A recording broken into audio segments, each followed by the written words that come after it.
Some 15 years ago, his vision for curing aging was so audacious, so controversial, so beyond what most molecular biologists of that time even considered possible, that the MIT Technology Review, can you still say MIT? So the MIT Technology Review issued in a rare step a call out to all biologists to write a compelling argument that would prove him wrong. And they even offered a monetary prize of $20,000 to anyone who would be able to do that. He persisted in his research, and today healthy longevity interventions are one of the hottest fields of investment in biotech.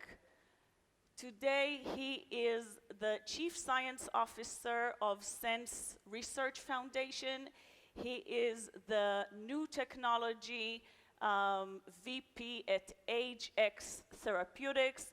He is the author of Ending Aging, a book that rocked my world and profoundly changed how I think about the future. He's a little crazy, but only in the best and most inspiring sense possible. Please join me in welcoming to the stage Aubrey de Grey.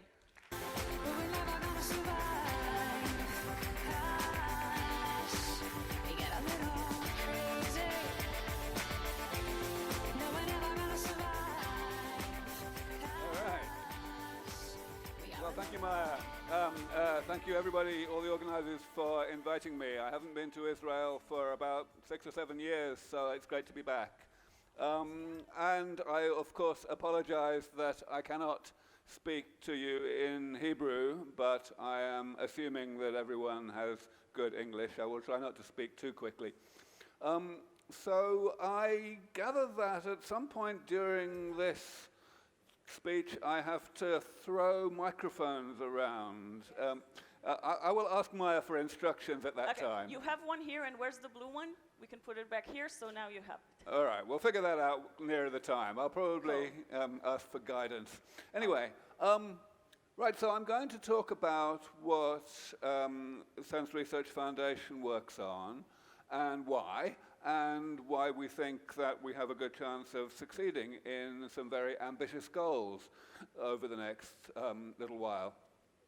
As you've heard, I have these two jobs right now. I'm the chief scientist at a charity based in California, near San Francisco, and I'm also a part-time as a VP at a company working in the same area.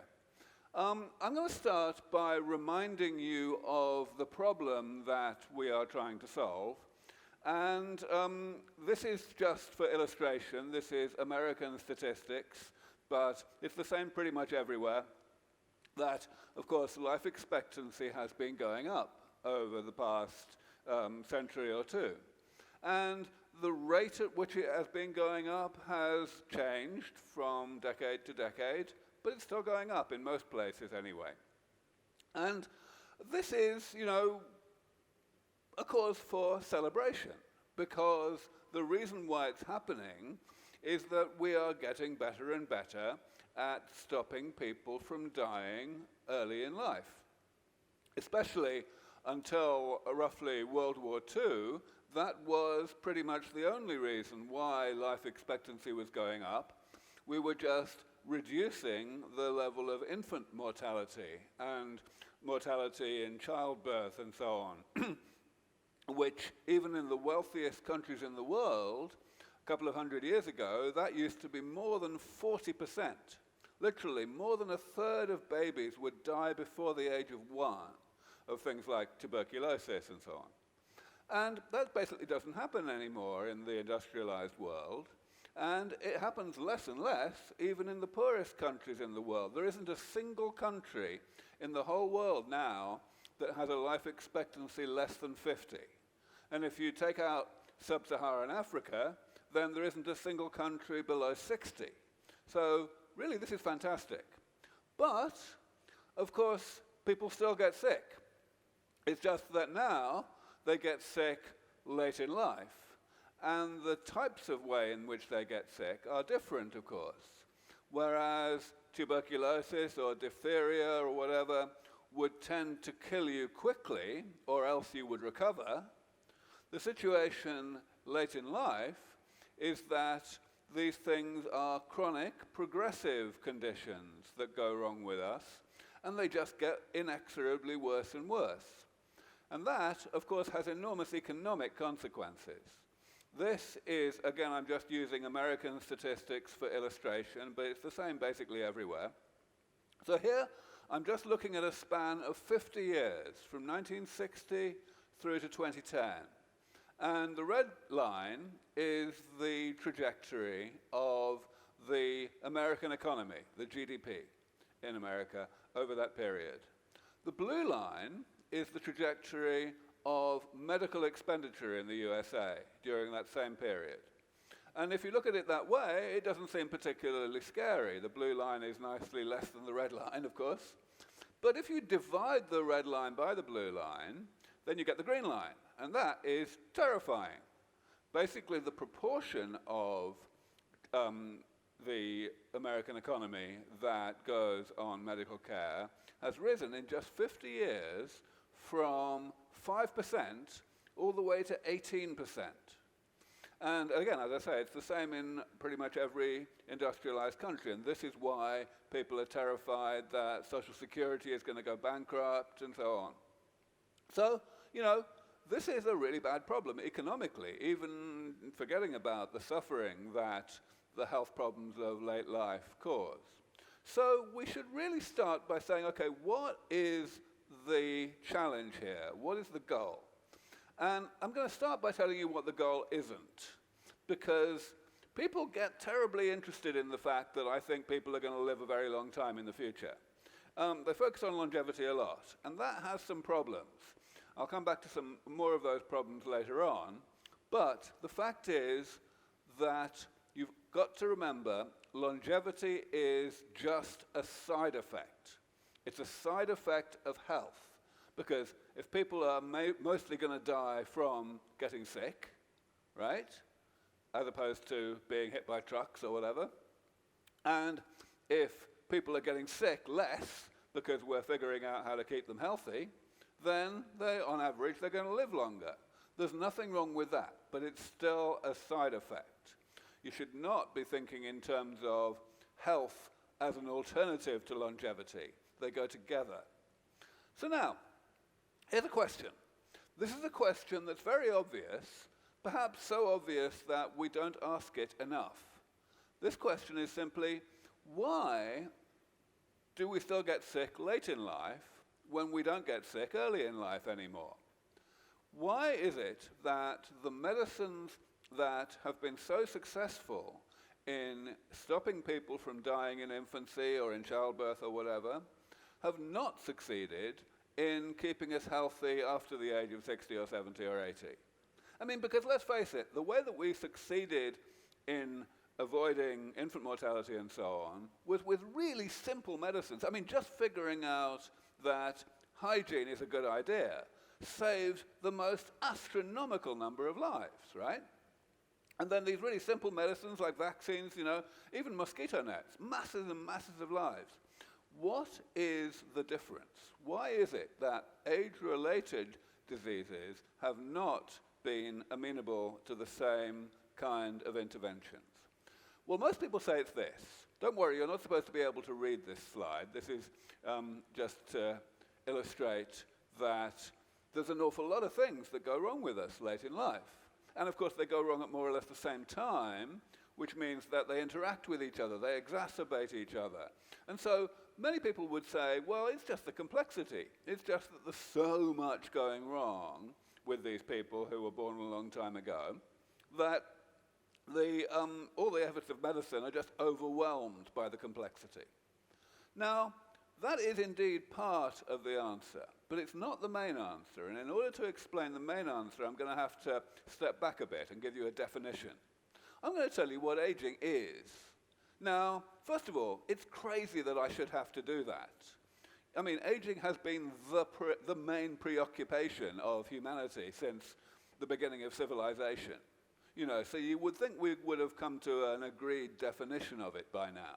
But no, it turns out that if you ask 10 people what aging is, you'll get about 11 different answers. It's not good. So I'm going to give you a definition. And I'm going to do that not only so that we're all on the same page, so that you understand what I'm saying later on. I'm also going to do it because this particular definition helps to demystify aging. It helps to dispel this crazy notion that people have that aging is some kind of enigma that we completely don't understand. That's not true. We do understand what aging is. Aging is simply the combination of these two processes that you see written down on this little slide. On the left-hand side, you have a process whereby our metabolism, which means the entire network of processes that keep us alive from one day to the next, our metabolism lays down a variety of different types of damage. Now, what is this damage? These are changes to the molecular and cellular structure and composition of the body. And when I say that this process happens lifelong, I really mean it. Even starting before we're born, this is happening. Because it's an intrinsic, built-in side effect of the way that the body works. It's going to happen. Metabolism is going to create these things. So the reason why it's appropriate to use the word damage to encompass these changes at the molecular and cellular level is simply because of the right-hand process. The body is set up to tolerate a certain amount of these changes to its structure and composition, but only a certain amount. And eventually that amount is exceeded, and we get to the point beyond which what the body is set up to tolerate, which means that the function of the body starts to decline, both mentally and physically.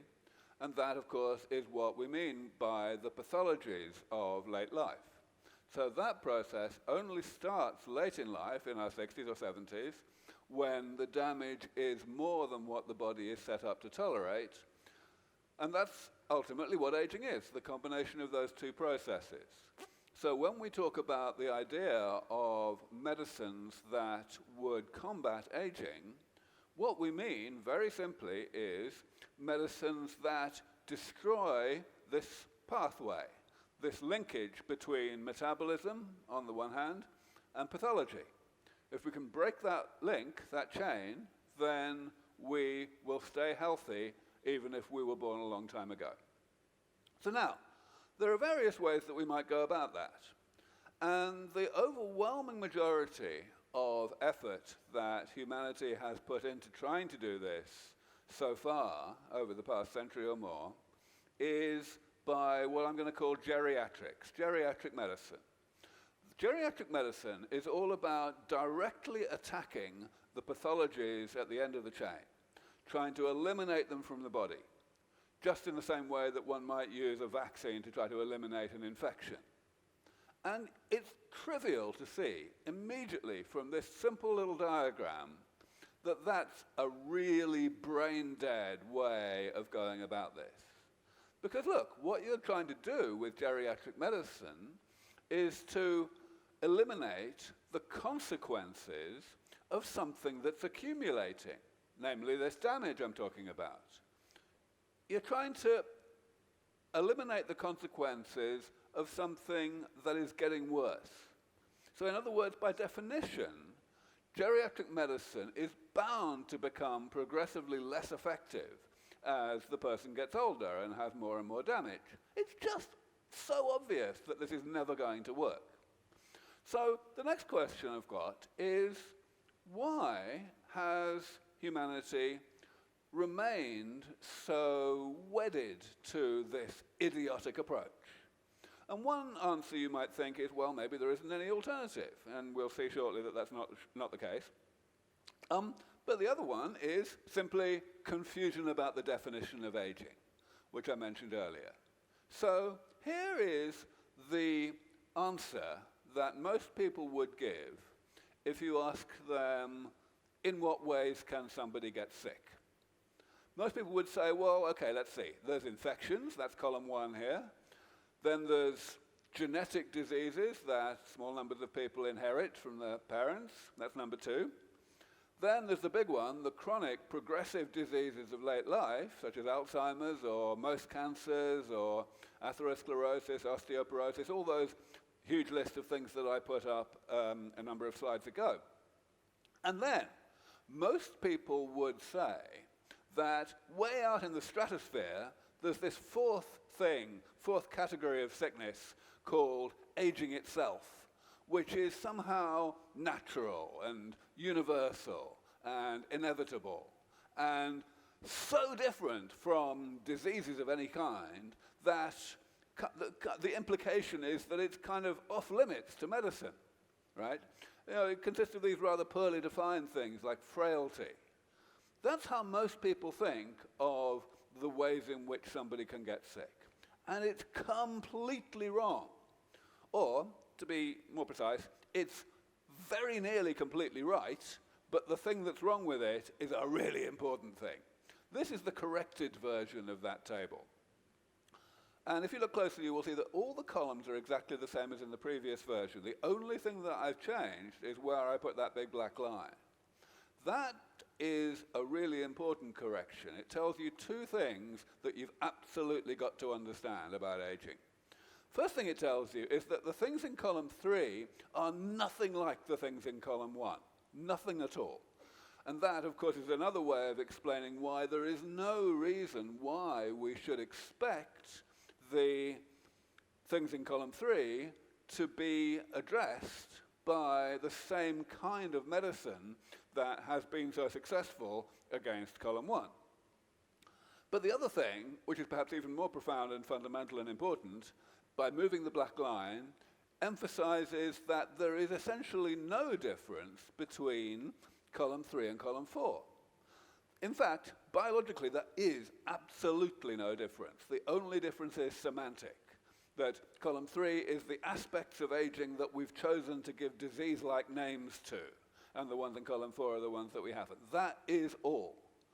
So that's rather useful. First of all, it completely dispels this crazy idea that column 4 would be off limits to medicine, because of course column 3 certainly is not off limits to medicine. But it also helps to give us some ideas about what we might do that's an alternative to geriatric medicine. Now, I'm not the first person to have come up with all of this thinking, or at least not all of it. More than a century ago, a few people who were studying aging started to wonder whether we just needed something alternative to geriatrics. They kind of realized that geriatric medicine was never going to work. They said, okay, we've got to be more preventative. And they said, well, okay, if we can't break the right-hand process by stopping damage from causing pathology, then let's try and intervene in the left-hand process instead. And the inspiration for this was from the living world. The fact that if we look at nature, we see a huge amount of variation between different species in terms of how rapidly damage is generated, how rapidly aging occurs. And even within a species, we see a certain amount of variation. So the thinking was, well, maybe if we study this variation really, really hard, we'll eventually be able to figure out what's going on enough that we'll be able to translate that understanding into therapies, into ideas for how to actually make metabolism run more cleanly, and thereby, in other words, generate damage more slowly than it naturally does. So this is an idea. Sounds pretty good in principle. It would postpone the age at which damage reaches the level of abundance that causes us to get sick, which is not so bad. Unfortunately, as you may have noticed, this approach, which I'm calling the gerontology approach, has also completely failed to deliver any kind of improvement in health of elderly people. And why is that? Unfortunately, it's complexity again. This that I'm showing you here is a simplified diagram, of a small subset of what we know about how metabolism actually works. And as you can see, it's a little bit hairy, really. In fact, any of you here who write software will immediately see that this is the ultimate nightmare of uncommented spaghetti code. You know, there is no way we're going to be able to tweak this system in order to stop it from doing the thing we don't want it to do, the creation of damage, without at the same time having unintended consequences that stop it from doing things that we need it to do to keep us alive. It's not going to happen. It's just not going to happen. And of course, I'm actually understating this problem by what I've said so far. The problem is not so much that this is a simplified diagram of a small subset of what we know about how metabolism works. The real problem is that it's a simplified diagram of a small subset of what we know about how metabolism works, which is completely dwarfed. Any biologist will tell you this, completely dwarfed by the absolutely humongous amount that we don't know about how metabolism works. And I mean, that's even ignoring all the stuff that we don't even know that we don't know. You know, forget it. Not going to happen. But, luckily, that's not the whole story. Let's go back to my little diagram and remind ourselves that the goal here is to separate metabolism from pathology, to allow people to stay healthy even if they were born a long time ago and they've been, metabolism has been happening for that whole time. So what we've figured out so far is that we're not going to achieve that goal by breaking the right-hand process, the way that geriatric medicine tries to do. It's just not going to happen. It's not going to work. And we're also not going to do it by breaking the left-hand process. There's just too many complexities in metabolism. But just looking at this little diagram, you can immediately see that there's a third alternative. Rather than trying to actually break either of the two component processes, we can still break the overall process simply by separating the two component processes from each other. And that is what the maintenance approach is. You could call it the damage repair approach, the engineering approach. It says, let us simply allow metabolism to carry on generating damage at the normal rate. Let's not try and interfere with that, but let's periodically go in and repair the damage. Not even necessarily perfectly, just repair some of it every so often, and that will stop the damage from reaching the level of abundance that is bad for us, that causes the pathologies of late life. Now, you see what we're doing here? I mean, I know a lot of you here are engineers, right? So think about this from an engineering perspective. What we're doing here is we are sidestepping an enormous amount of our ignorance. If we are letting metabolism do its natural thing and we're not trying to make it run more cleanly, then we don't have to understand all that much, really anything, about how metabolism generates damage in the first place. Similarly, we don't have to understand how damage generates pathology, because we know that it doesn't generate pathology until and unless it reaches a certain level of abundance, and then we're just not going to let that happen. So that's a huge amount that we don't know, and now we don't need to know in order to achieve the goal that we set out to achieve, the maintenance of health late in life. So the maintenance approach is really the common sense alternative. It's far more plausible than either of the other approaches. And I'm still just bewildered that nobody really understood this until I came along and started talking about it 20 years ago. The fact is, there's another reason why we can say it's the common sense approach, which is that we already do it successfully. It's just that the things that we do it on are not living organisms yet, but simple man-made machines. This here is, of course, a vintage car. It was built more than 100 years ago, and it's doing fine. It's working just as well as it did when it was first constructed. But here's the thing. The reason it's doing so well is not because it was designed to last 100 years. It was probably not designed to last more than 10 years, 15 at the outside. But here it is, right? So, how come? The answer, of course, is that this car has benefited from unusually comprehensive, periodic, preventative maintenance throughout its existence. And that is why it has survived. So, essentially what I'm saying here is that, first of all, aging is not a mystery. In fact, it's not even an emergent phenomenon of biology, like consciousness, something that only living organisms can have. It's fundamentally a phenomenon of physics. In other words, it's the same thing in a living machine as it is in a non-living machine. Comprehensive preventative maintenance already works in simple machines. There's absolutely no reason why it should not also work in complicated machines like you and me. However, there is one catch, which I haven't yet addressed.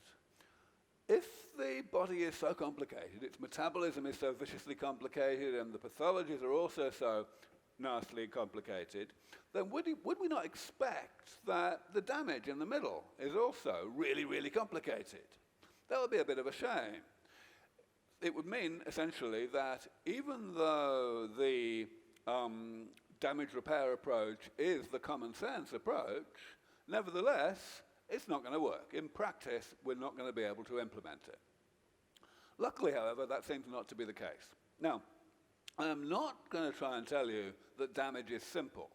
There are many, many, many different types of damage. But it seems, and it is looking increasingly certain, in fact, that every single one of the many types of damage that accumulate in the body and that eventually contribute to the health problems of late life can be classified into one or another of this very manageable number of categories, just 7 categories of damage. Now, you may think, well, okay, what use is that? What's the point of a classification? How does it help? The answer is because this classification is designed to allow me to fill in the right-hand side of the table. In other words, for each category, even though there may be many examples of damage within the category, there is a generic approach to implementing this damage repair that is applicable to all examples within the category, with only minor alterations, customizations from one example to the next. So without going through all of this right now, let me just illustrate by talking a little bit about the first one, cell loss. What is that? Cell loss is simply when cells die and they are not automatically replaced by the division of other cells. So it's obviously a nicely well-defined, concrete thing, but it can happen in anywhere in the body. And of course, different types of cell have different properties and different tendencies to be replaced. Now, you already know what the damage repair approach is for that, for cell loss. It's simply stem cell therapy.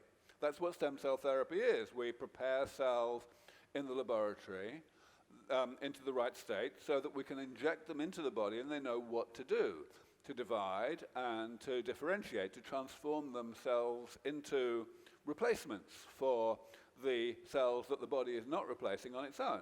That's all that stem cell therapy is. Now, of course, stem cell therapy is still emerging. There are various stem cell therapies in clinical trials, but it's not easy.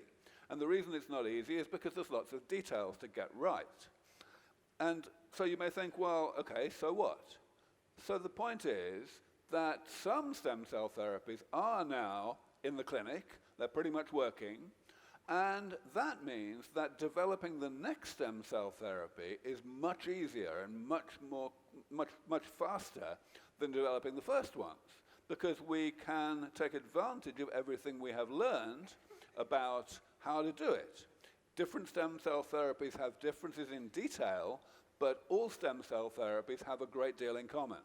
So that is why the classification has practical significance in terms of the actual feasibility of pulling this off, despite the fact that we have lots and lots of different types of damage. Now, the reason Sense Research Foundation exists is because when I first came along and started thinking this way and talking this way, it was not the case that most of these areas were being pursued aggressively. Stem cell therapy was, and for that reason, the Sense Research Foundation has never actually done very much work in that area. But all of the others were really neglected areas, backwaters, where people either didn't understand how important they were, or they didn't see how to begin the research to get it going. So we had to kickstart all of this. And it was, hard work. And as Maya mentioned at the beginning, originally, a lot of people thought it was essentially impractical and unscientific and just wasn't going to happen. But that's certainly not true anymore. The situation right now is that people are reinventing the same idea and pretending it's original. So this paper came out 6 years ago, and it's an absolute, restatement of what I've told you a moment ago. They divided aging into 9 categories instead of 7, but it's not that they thought of anything that I'd overlooked or anything like that. It was just a different way of describing the problem. And they've got their corresponding solutions on the right, just the same thing. And this paper, unlike a decade before, this paper was so well received that it's going to be by far the most highly cited paper this decade in the whole of the biology of aging. So that really tells you how mainstream and orthodox this divide and conquer damage repair paradigm has now become. All right, I've got to do this now. I think what I'm supposed to do is to ask all of you to answer this question, and the first person who picks the correct answer, the one I say is correct, gets, what do they get? Maybe they get one of these boxes I've got to throw at you. So, Throw the box to them, and if they get it right, they get another note in the draw. oh, okay, so I throw the box first, all right. Wait, the person who knows the answer will get the mic. Okay, I will try and throw this at the first person to put their hand up. Is that what I'm supposed to do? Okay, there's someone with their hand up over here. Whoa! You can tell I haven't done this before. So, working? Yes. Yep. So the answer is number 3. Nope, that's wrong.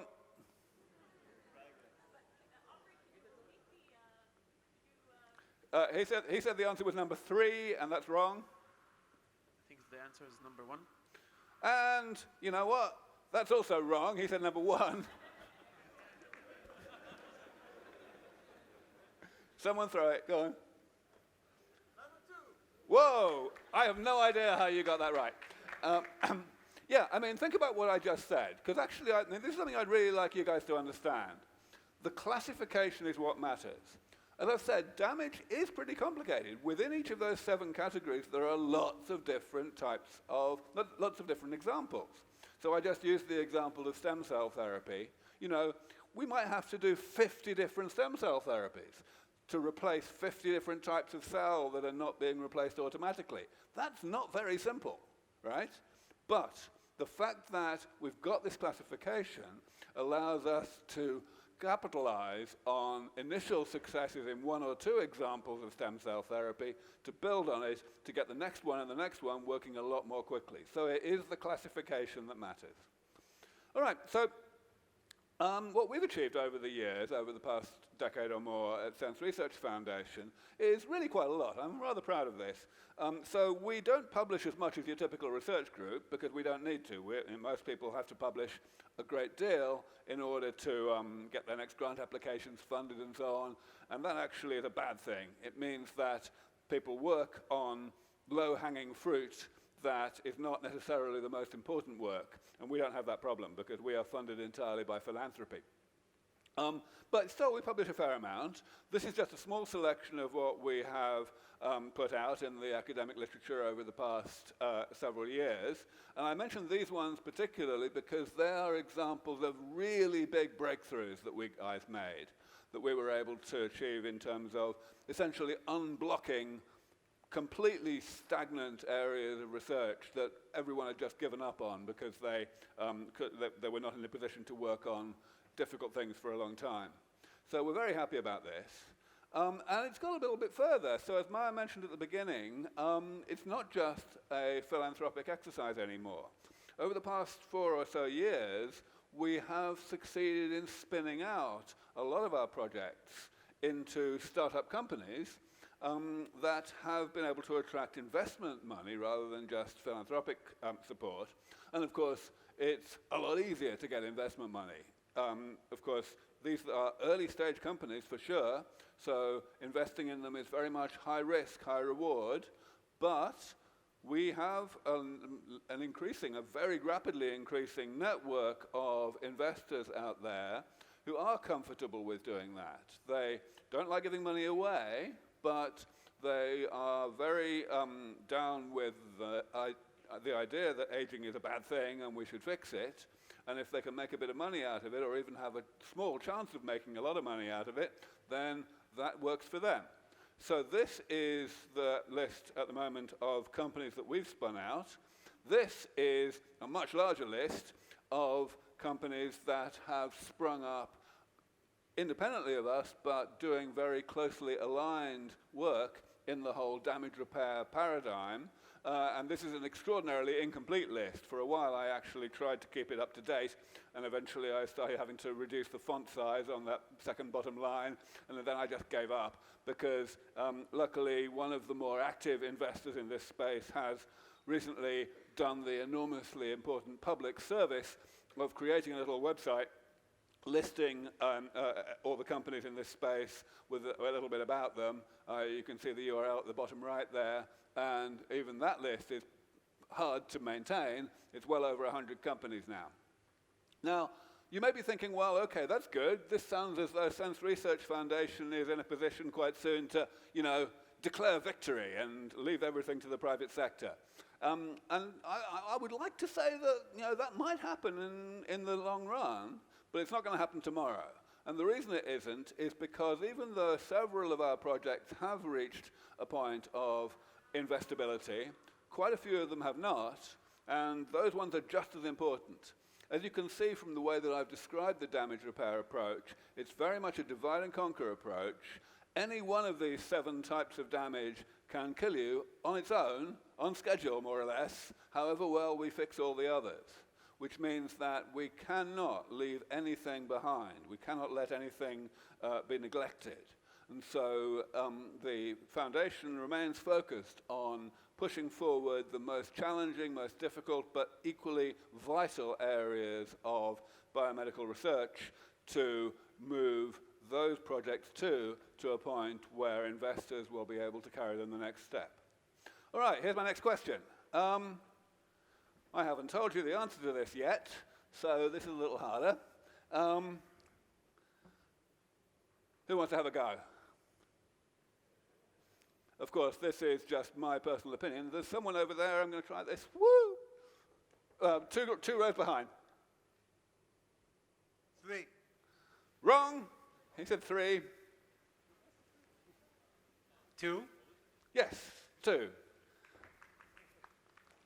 Yes, that is what I think. I think that we have at least a 50-50 chance. If you ask me what is my exact time frame for having a 50-50 chance of delivering these technologies that I've spoken about, then I would say about 17 years right now. So 20 years, slightly over 50%.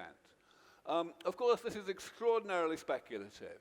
I want to make sure that you don't in any way ignore that. I know very well that there's at least a 10% chance that we will encounter huge new problems that we don't know about yet, and the whole thing will take 100 years.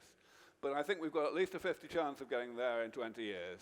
And this number at the top that I put, the amount of postponement of aging, of the health problems of late life, 30 years, that's again, somewhat speculative, subjective estimate, but it's roughly what I think we're going to get by implementing the things that we're already working on today, the therapies that I listed in that table. However, that's not the whole story.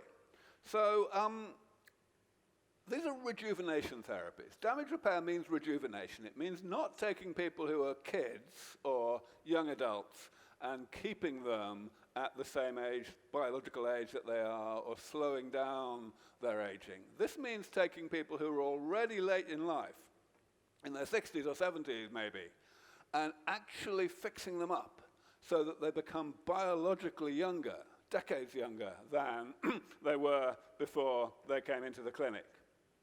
So what that means is that if we take someone who's, let's say, 60, and we give them 30 years of extra healthy life, that doesn't mean keeping them at biologically 60. It means getting them back to biologically 30 or 40, and then they will accumulate damage, but eventually they won't get up to being biologically 60 again until they're 90. Now, what that means is that we have bought time for the research to make further progress. When someone is chronologically 90 and biologically 60 for the second time, the reason that happened is because these therapies will not be perfect. There will be certain difficult examples within these categories I told you about that the therapies will not yet work on, or not fully, which means that this difficult damage will continue to accumulate. And the reason someone gets to be biologically 60 for the second time at all is because eventually that difficult damage on its own gets up to the level that's bad for you. However thoroughly we are getting rid of the easy damage. So now, we have bought this time. Now, 30 years is a hell of a long time in technology, including in medical technology, which means that it is a nailed-on certainty that by the time these people who got the first-generation therapies need to come in to be re-rejuvenated, even though those first-generation therapies will no longer help them, we will have Sense 2.0. We will have the benefit of those 30 years of additional research, which means that we will know how to repair some, still almost certainly not all, but some, of the damage that we were unable to repair the first time round. So that means that we will be able to re-rejuvenate those same people who are now 90, but biologically 60 for the second time. And that means that they won't be biologically 60 for the third time until they're 150, say, and so on. And this is why I have coined this phrase longevity escape velocity, which simply means the minimum rate at which scientists will need to continue to improve the comprehensiveness of these therapies in order that we will stay one step ahead of the problem and carry on being able to stop people from getting sick however long ago they were born. So that means, actually, people are quite likely to live an awfully long time. If you're young enough and you live long enough to benefit from the first-generation therapies, the therapies that can give just 30 years of additional life, then we're basically done. If you look at the Western world today and you say, okay, someone who's, let's say, just reached their 26th birthday, what are their chances of not reaching their 27th birthday? In the Western world today, the answer to that question is less than 1 in 1,000. Almost everybody gets through early adulthood. Very few people get hit by trucks or whatever. So that means that if people are continuing to be biologically 20 or 30 indefinitely, then that number, less than 1 in 1,000 chance each year, is not going to go up. At the moment, it does go up by about 10% per year of age. In other words, if you're, let's say, 63, then your chance of dying in the next year is 10% more than if you're 62. The whole idea that I'm talking about is that 10% just goes away. You stay at the point of having a less than 1 in 1,000 chance each year of dying in the coming year, however long ago you were born. And of course, you know, that mathematically it's obvious what that means. It means that people are going to have a half-life, you know, like a radioactive element, of more than 1,000 years.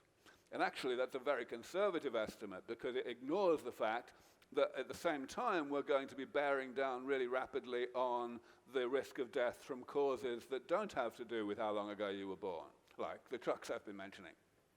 Some of you may not know this. So when statistics come out each year that say this is the life expectancy of Israel or of the UK or whatever, and it'll be some number like, you know, 78.4. Okay, now, have you ever actually wondered what that number is? Where that number comes from? I mean, what could it mean? Does it mean it was like the average age of death of everyone who died last year? Well, actually, no, that's not what it means. Does it mean that it's like the average age of death of everyone who was alive last year? Well, obviously, it can't be that, because we have no idea how long people who are still alive are going to live. You know, and there are various other things you might think of. It's none of those things. What actually happens is they invent a completely hypothetical population, a population of people who don't actually exist. They say, okay, what proportion of people who were age 0 at the beginning of last year died during the year? And then what proportion of people who were age 1 at the beginning of last year died during the year? And so on. So they get all of these numbers, these proportions of deaths, and they subtract that from 1. So the proportion of each age group who survived. And then they just multiply them up, and they carry on multiplying until they get down to 50%. And we're just not going to be able to do that anymore. Mortality rates, risks of death, are going to be declining so fast that we're going to get to a point where mathematically you can't do this calculation. In other words, most people will be expecting to live longer than anyone has lived so far. That's a crazy, crazy notion, but it's really what's going to happen. You know, obviously we're not actually going to have any 1,000-year-old people on the planet for at least another 900 years. People are only going to be getting older at 1 year per year, chronologically, right? Right? So now, let me go back to the time frames for a second. This is, of course, pioneering technology. As I've emphasized, we honestly have no idea what new problems we're going to hit, so that's why I say that there's at least a 10% chance that we won't get there for 100 years. But we've got this longevity escape velocity thing in the back of our minds as well. And here's the big deal. This is all about how long people expect to live. Now, when I was talking about life expectancy a moment ago, of course, I was talking about statistics. I was talking about an actual numerical calculation. But what really matters here is what people expect, what intuitively people anticipate about their own future. At the moment, we are in the same situation we've always been in, where people inherently, intuitively feel that they're probably going to live only a little bit longer than their parents did. That's been the natural way to be thinking until now, because it's been actually what's happened generation after generation. But this whole thing I've just described to you, of rejuvenation leading to longevity, escape velocity, and so on, this is really easy to understand, which means the only reason people don't understand it yet is because they don't believe the premise. They don't yet believe that the initial rejuvenation therapies are ever going to happen. And the reason they don't believe that is because there are not enough people like me out there saying that it is going to happen. Now, you may ask, well, what's going to change? The answer is scientific progress in the laboratory is what's going to change it. It's not just our laboratory. Lots of different laboratories, including in companies, as I said, are working on this kind of thing. And progress is accelerating. Now, there aren't actually all that many people like me who are experts on the biology of aging and who give a lot of public talks and interviews and so on. There's probably only a dozen of us worldwide. And of course, we're all good friends. We all know each other. Now, out of that dozen people, I am the only one who is able to go out and tell it like it is, tell you what's actually going to happen. Because I'm the only one who does his research as a result of philanthropy. In other words, I'm independent of the peer review system that evaluates grant applications for money from the government and so on. All of my other colleagues, they depend on that system for their research. And that means that they absolutely cannot afford to say anything that could be accused of, in some way, irresponsibly getting people's hopes up. But there will come a time when the science has moved forward far enough that my colleagues will be able to say that. And that will happen very suddenly. And I believe it's likely to happen within the next 5 years. When it does, the general public, they may not listen to the scientists directly, of course, they may just listen to Oprah Winfrey, but Oprah Winfrey listens to the scientists, so that's quite good enough. When that happens, people are going to switch pretty much overnight from the mindset I just mentioned, thinking they're going to live only a few years longer than their parents, into a mindset of thinking, oh my God, I'm going to live forever. Of course, they may not be completely correct about forever, but they can certainly be correct about having a good chance of living a hell of a lot longer than their parents did. In fact, an indefinite amount of time. And when people suddenly understand that, all hell is going to break loose. That is when the shit's really going to hit the fan, as they say. Don't even worry about what's going to happen when these therapies actually arrive 17 or 20 years from now. By then, things may have calmed down. But when these therapies become widely anticipated, we will be suddenly in a position where people want radically different life insurance policies, or health insurance policies, or pensions, or radically different, inheritance arrangements. These are big ticket items, so this is going to completely upend the global economy to an unimaginable extent. And, I have the challenging task right now of doing my best to actually get policymakers, politicians, decision makers around the world in various different walks of life to actually listen to this, see it coming, and do something to plan ahead to what I call anticipate the anticipation. So let me now just come to this final thing. I mentioned early on that we don't work on longevity. And I mentioned this rather aggressively, or rather powerfully, because it's really important for you to remember and know that longevity is not some kind of alternative to health. Longevity is a side effect of health. Why is it so important, though, for you to know that? It's because there is an incredibly powerful knee-jerk reaction that most people have when one talks about the possibility of bringing aging under comprehensive medical control. People say, oh God, where will we put all the people? And they'll say, how will we make sure it can be available to everybody? And they'll say, won't dictators live forever? And won't it be boring? And they'll say, doesn't death give meaning to life? And so on.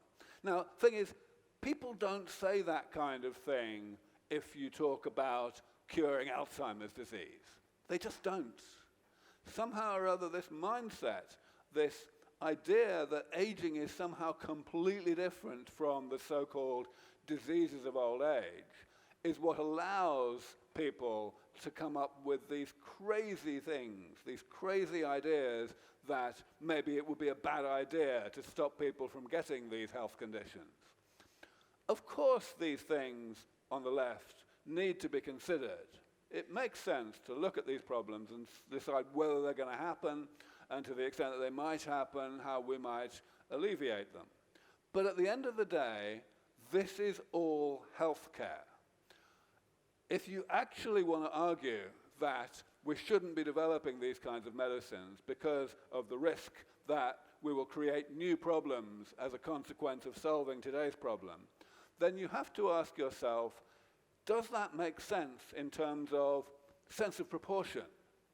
Does it actually follow that these problems on the left might be so bad that they are worse than the problem we have today, of literally 110,000 people worldwide dying every single day from the problems of aging? And of course, not just dying, but also dying after, in general, a long period of decline and disease and decrepitude and dependence and general misery. It just does not add up. It is impossible to get to that point of view.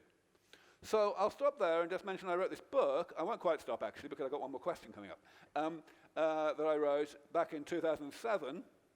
It's pretty comprehensive. It's written for a general audience, so it doesn't have all that much technical jargon in it, but equally it doesn't cut any corners, so it's very, very thorough. No one's accused me of oversimplifying in this book. Let me ask you this question as the last one.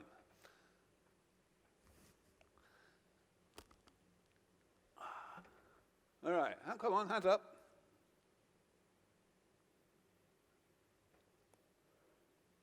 Here we go. Whoomp. The answer is number 1. The answer is not number 1, though I do give a lot of talks. Number 3.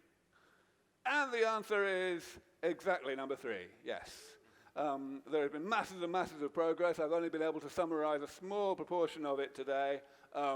But the fact is, it has the whole paradigm that I started putting forward nearly 20 years ago and that was described in detail in the book is very much standing the test of time, which of course is a very important circumstantial argument that says that it will carry on standing the test of time and this is actually going to work. So I'll stop there. Aubrey, thank you so much for this I'll leave it and there. for traveling such a long way.